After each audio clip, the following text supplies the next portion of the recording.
C'est Constance qui va commencer avec le tome 2 d'Ange. Constance, peux-tu nous parler d'Anne Robillard ?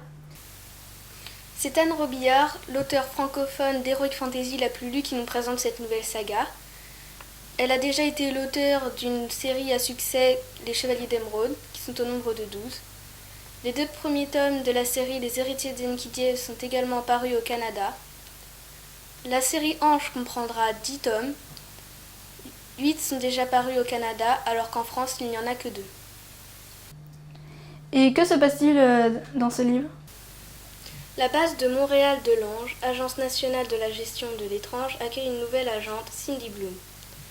Cela sera à Océane Chevalier que Cédric Orléans, directeur de la base, confiera sa nouvelle recrue. Lors d'une de leurs missions de routine, les 2 agentes découvrent que de sombres événements prédits par la Bible seront sur le point de se produire. De plus, un inconnu pour le moins mystérieux écrit sur du papier avec du sang vieux de 2 millénaires et se signe O. La fin du premier tome s'achève sur un bien triste événement, l'explosion de leur base.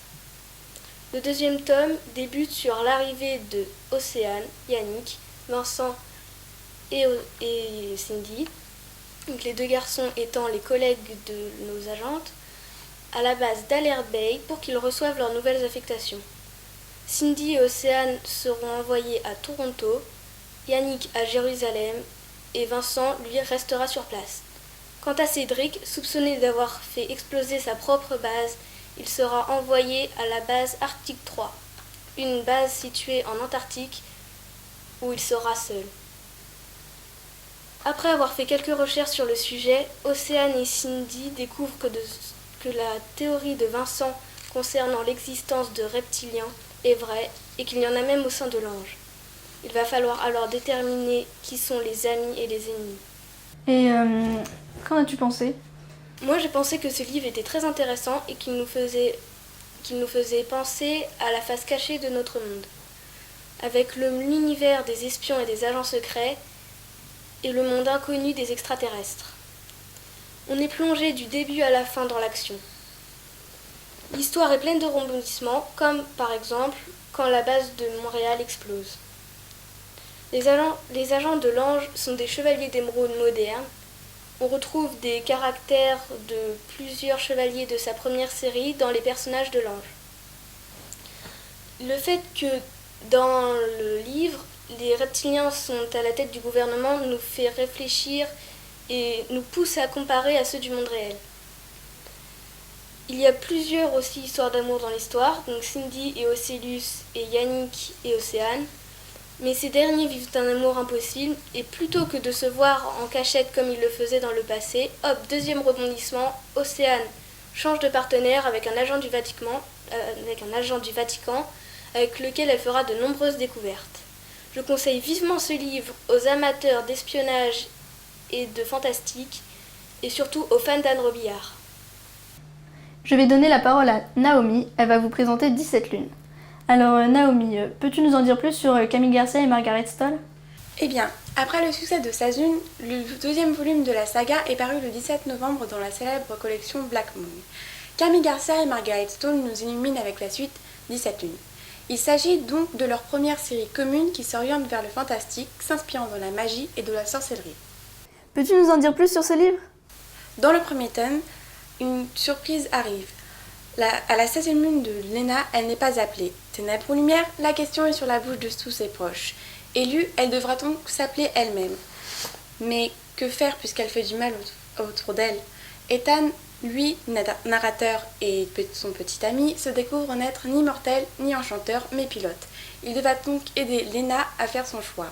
Ce choix ne sera pas facile, car après la mort de l'oncle Macon, le mal rôde autour du comté de Gatlin. Et le tome 2 t'a-t-il autant plu que le précédent ? Les choses changent à Gatlin et la tension monte. Ethan devra faire preuve de chance, de courage et surtout d'amour, car pour Lena avec un autre va être dur à supporter. Aussi, certaines révélations faites du passé vont modifier le cours de l'histoire qui, à certains moments, va être rude. En tout cas, pour les amateurs de romans de fantastique, d'aventure ou d'amour, je vous conseille ce livre, il vous plaira, cela ne fait aucun doute. Je laisse Axel nous présenter l'auteur d'Opération Phénix. L'auteur d'Opération Phénix, Frank Krebs, a suivi des études de lettres à Toulouse de Mireille Il est devenu par la suite professeur de français. Il exerce aujourd'hui à Rouen et il a aussi écrit Tom Cox, qui comporte actuellement 8 tomes. Peux-tu nous faire un résumé de la série ? Le Science Profiler Service, ou le SPS 666, est une organisation secrète américaine dont même le président des États-Unis n'en connaît pas l'existence. Cette organisation a pour but de réunir les 12 crânes de cristal Maya pour ainsi réaliser une certaine prophétie. Pour faire, cette organisation décide de procéder à des enlèvements de 4 jeunes gens qui ont tous eu un lien avec les crânes de cristal. Ils vont donc les enlever et procéder à des modifications génétiques de leur corps pour les permettre de guérir plus vite de leurs blessures. Alan, un ancien détenu, Miguel, enfant d'un chercheur ayant quitté le SPS 166, Anna, fille d'un ambassadeur américain en Chine, et David, fils d'un chercheur, vont donc être enlevés et génétiquement modifiés. Les 4 jeunes gens vont donc être envoyés en mission. Celle-ci consiste à récupérer dans le QG de la voie les crânes de cristal s'y trouvant. Est-ce que le livre t'a plu ? Oui, j'ai adoré ce livre car c'est un roman d'espionnage et d'action, comme on les aime bien. Les personnages sont attachants. Miguel, lui, est un surdoué passant son temps sur son ordinateur. Alan a un caractère de meneur, alors que David et Anna passent leur temps à rester dans leur coin et ne parlent pas. J'ai trouvé cette histoire innovante car c'est le premier livre que je lis qui parle des crânes de cristal Maya. Et sans le savoir, les 4 jeunes gens se font mener en bateau par l'organisation. Ils ne savent même pas que c'est eux qui ont ordonné de tuer leurs parents. Je conseille ce livre à tout le monde car je l'ai adoré. Cette fois, moi aussi je vais vous parler d'un livre, il s'intitule Les Portes de Doregon. C'est un roman de Karina Rosenfeld, elle écrit de nombreux livres dans le registre du fantastique et de la fantasy. Plusieurs de ses romans ont reçu des prix, comme le tome 1 de la Quête des livres monde. Il a reçu le prix des Incorruptibles 2009-2010 pour la sélection 5e, 4e, et bien d'autres. Nous avons même eu la chance de rencontrer Karina Rosenfeld au Salon du Livre de Montreuil où elle nous a accordé une interview très sympathique. Vous pouvez la retrouver dans notre reportage sur le Salon du Livre de Montreuil qui est déjà en ligne. Alors, je vais vous faire un petit résumé. Mia est une jeune étudiante aux Beaux-Arts. Elle fuit quelque chose ou quelqu'un. Pour y échapper, elle retourne dans le passé. Mia se rend dans une librairie pour laisser un message secret à un jeune homme prénommé Josh. Elle lui annonce leur future rencontre, mais seul lui la reconnaîtra. Quelques jours plus tard, le jeune homme voit alors entrer la même jeune fille qu'il a visiblement oubliée. Elle vient acheter un livre de photos pour un ami. Josh, troublé mais déjà sous le charme, profite de l'oubli du portefeuille de Mia pour mettre son livre de côté. Un petit stratagème qu'il utilise dans le seul but de la revoir. Mais finalement, il se retrouve plus tôt que prévu. En effet, Moon, le demi-frère de la jeune fille, organise une exposition photographique. Pour faire plaisir à Mia, il lui propose d'exposer quelques-uns de ses tableaux. Josh assiste à l'exposition et il est immédiatement interloqué par ce monde, celui de Doregon, que peint Mia depuis des années. Il va donc à sa rencontre et lui pose de nombreuses questions. Seulement, un vieil homme apparaît. Il s'apprête à dévoiler un lourd secret à Mia, mais un autre Moon ne lui en laisse pas le temps et le tue. Mais pourquoi Moon, le demi-frère adoré de Mia, a-t-il réagi ainsi ? Que voulait dévoiler le vieil homme à la jeune fille ? D'ailleurs, Mia parviendra-t-elle à le découvrir ? Je n'ai qu'une chose à vous dire, si vous voulez en savoir plus, foncez découvrir ce fabuleux roman. J'ai beaucoup aimé ce livre pour plusieurs raisons. Tout d'abord, les personnages de Mia et Josh vivent une très belle histoire d'amour. Dès le début du récit, leur relation est très forte. Alors je vais vous lire un petit passage où Mia confie un mystérieux secret à Josh et j'ai trouvé particulièrement intéressant. Chut, écoute-moi. Bientôt, toute ta vie va changer. Tu n'appartiendras plus à ce monde, mais tu ne seras pas complètement dans le mien. Fais attention.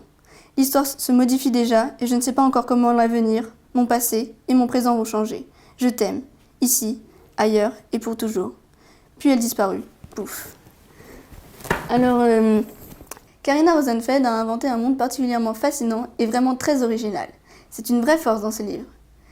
L'univers parallèle qu'elle a imaginé est en fait celui de Doregon, le monde que peint Mia depuis des années. Il se dévoile sous nos yeux au fur et à mesure de l'histoire, et c'est un monde dans lequel elle est parvenue à entrer. Le début de ce livre est particulièrement difficile à comprendre car il nous manque des clés que l'on découvre à la fin, et je trouve que ce livre mériterait une deuxième lecture pour être entièrement apprécié. En effet, l'auteur joue pas mal avec les lignes du temps, et c'est ça qui rend la lecture plus difficile. Mais en définitive, Ce premier volume plaira aux lecteurs de fantastique qui attendront la suite l'eau à la bouche.